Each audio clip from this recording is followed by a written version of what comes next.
What is up YouTube, and welcome back to another RiftGuides WildRift video. The newest patch is around the corner and we have patch 5.2b. And what is changing in this patch? We have an AD carry update, we have some neat little changes, but overall these massive changes are not so massive changes. However, with the Crystal Rose event still going on, there's something I need to tell you. I've partnered up with a group that is called Dream for You in the Zoo server, and there's a placement a little bit later that you'll love to hear about. So let's start with the patch rundown. Long we have awaited, Mordekaiser has arrived on the Hex Rift. Brace yourself because it's gonna get bumpy. We have a new event, new skins, and our regularly scheduled balance updates. Welcome to patch 5.2b. Mordekaiser. Mordekaiser, the Iron Revenant. Twice slain and thrice born, Mordekaiser is a brutal warlord from the foregone epoch, who uses his necromantic sorcery to bind souls into an eternity of servitude. Few now remain who remember his early conquests or know the true extent of his powers, but there are some ancient souls that do, and they fear that the day when he may return to claim dominion over both the living and the dead. Mordekaiser will be released on the 23rd of August at the time you see there. Events: the Mordekaiser Challenge. Try out Mordekaiser and earn rewards. Mordekaiser Challenge begins at the time he releases, as you see, the 23rd of August. Now onward to the hard piece of the patch, the Champion Changes. Ahri hasn't been keeping up with her opponent, so we are boosting her damage. Orb of Deception. So what is happening here? Orb of Deception's damage is being increased by, let me make this a little bit bigger, from 35 to 40, and on the highest rank it's still a 5 flat damage buff and a 35 to 40% damage buff here. The same applies to true damage portion, so in total we have a plus 10 flat damage and a 10% ability power increase, which is a sizable buff for the first ability of Ahri, which felt really lackluster beforehand. Now there's also a buff to the second ability called Foxfire. The cooldown is being decreased on rank 1 by already 1 second, and overall a total decrease of 1 second with complete point investment. The damage as well is being increased by 5 flat and 5% ability power, and since you have multiple projectiles around you, like namely 3, it's a decent damage increase. However, Ahri will not be the top tier champion. She'll be like significantly better, but not a broken tier. And you'll still have to manage with Lichbait if you actually want to have enough damage on this champion, weaving in the Spellblade passive. The new item Malignance is currently tested in the Hex Rift or Hex Tag Aram, will be a core item of this champion if it releases or when it releases. Lissandra is a well-rounded champion with strong CC, great mobility, and a ton of damage to boot. We are adjusting her numbers to make sure she's not snowballing into a monster. So what are they doing? They're reducing the damage of her first ability by 0 flat damage and 5% AP. The second ability's damage is being decreased by 10 and 5% AP. This doesn't change anything for Lissandra and why she's so strong. The reason why Lissandra is so strong is simply her crowd control and ability to deal damage to multiple people. So this is obviously, it's a nerf, so it's good to see a nerf to this champion because she needs to be nerfed, but it doesn't change anything about her respective power level. Camille. Camille has not been performing lately, so we are buffing her damage and sustainability so she can better confront her enemies. Precision Control, which is her first ability, is seeing an increase from 120% to 130% and a total from 150 to 160%. The second ability, Tactical Sweep, is getting a makeover when it comes to mana cost. It's flatline 50 now, baseline 50 now, and the damage is seeing an increase from 90 to 100. We see the same ability, the same attack damage scaling and the same life scaling, but you heal more by 10%. So the biggest issue with Camille in this game that we have right now is her low base AD. So if you want to buff Camille, you should buff her base AD.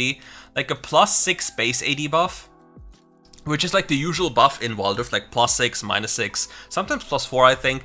The +6 base AD buff would help her a lot more than the rest here, because that's her biggest issue, that she just doesn't do any damage with the first ability. This obviously helps, but it doesn't fix the core issue of her having no base AD compared to other top lane bruisers. And now before we read you the Jhin thing, we have the placement with Dream for You and obviously cheaper Wildcores. So you're aware that they are currently ongoing this Crystal Rose event. And this Crystal Rose event is pretty expensive depending on the region you're living in. And if you're living in Europe, it's goddamn expensive. So rather than wasting money, all you have to do is join the Discord in the description below, use my code, CodeKirks, Kirk's 20, and then you have access to all these cheap prices that were shown right now or a tiny bit before, and you can save a big time on these skins. Like, depending on the package size you go for, you might save up to like 50%. Don't quote me on this, but roughly about that one, depending on the sizes. But go for it, check it out. If you don't like it, you don't have to purchase anything. But if you are into gachaing and don't want to waste money, just do it. Now let's go back to Mr. Jonathan. Jonathan Wick, aka Jhin. Compared to the other marksmen, Jhin isn't pumping out enough damage to keep up. We're making sure every one of his bullets will strike true. So what are they changing? His passive, Whisper, is seeing a little buff, well, little. From 25% of bonus attack speed bonus to 30% of bonus attack speed bonus, from 40% crit to 45%, and the level champion scaling remains the same. So we have an increase of 2 modifiers of his passive, which will probably lead to something very sizable in terms of damage. Like when you get Duskblade BT into Magnetic Blaster, then you will quickly notice how much damage you deal on this free item spike, because both of these items, both BT and obviously Blaster, provide you with attack speed and crit, making them absolutely insane for Jhin, and his free item spike will be a lot stronger now, making him a real devil to deal with. Now the next thing that is going to be changed is his ultimate ability, and here we are seeing a damage increase by 25 per shot. Next up we have Sivir. Or, if you remember the one clip, Sivir, that one clip that they posted like ages ago that got like this big controversy. Sivir is built for team fighting, so we are boosting her damage, especially in late phases of the game, to make sure she's excelling in her speciality. Base stats: the attack damage per level goes up from 3 to 3.5, and the ricochet, which is the second ability, is seeing an increase not in the flat department, but in the scaling department. So this spell is the spell you make second, and you gain a 5% increase in attack power, and you see an increase in flat attack damage on your base stats. Since this champion is a crit AD carry, this 5% here is going to do a lot more since you're permanently critting, and a 5% increase on a teamfight champion like Sivir, who has so many ricochet blades going in and out in the fight, makes a massive difference, because these blades hit you up to twice. So the damage increase is not only these 5%, that looks so small here, but it's going to be a lot more when you see it happen during a team fight. So this is a massive buff, and will definitely help Sivir be more viable, but only in games in which Sivir is viable to be played. Like when any team has frontline and you can't really hit the backline, and you want to hit the backline through the frontline. Then Sivir can be doing a job well, but she doesn't really compare to champions like Varus, for example. Mr. Rakan. Rakan is a great offensive support, but his long cooldowns can feel restrictive and punishing, absolutely. So we're giving him a shorter cooldown to give him more opportunities to engage. His second ability, Grand Entrance, has seen reducing cooldown by 2 seconds on the first level, up to a 3.5 second decrease in cooldown on the highest level. His third ability, Battle Dance, is seeing a decrease in cooldown by 2 seconds, which is the same on the highest and lowest rank, so this is a good Rakan buff. Many of you face Rakan, and Rakan has a big issue, like it has big damage. And with this, it's just going to be so much more enjoyable to deal with. Because he still doesn't one-shot you. If you give him more damage, this could be a big problem for AQ, like making you AP Rakan, you just one-shot. But with this, it's at least more bearable and not as overtuned, making Rakan like the most broken champion in the game. Okay, here we have some Aram changes, don't really matter. If you want to see them, no problem. Hackram, damage reduction. Vigeo, nice. Misfortune, Zeri, Kindred, Vladimir, Soraka, Urgot, Talon, and Lilia. Gameplay changes. Infinity Edge. Infinity Edge, as the hallmark of attack damage items, will now give more attack damage from 55 to 60. So before you AD carries be like, hooray, finally an AD carry E-buff, this is worthless. The issue is, as you've played with the ruined version of this item, you got to taste an actual item. You had a cheaper Infinity Edge and a more powerful one. Now you get plus 5 AD.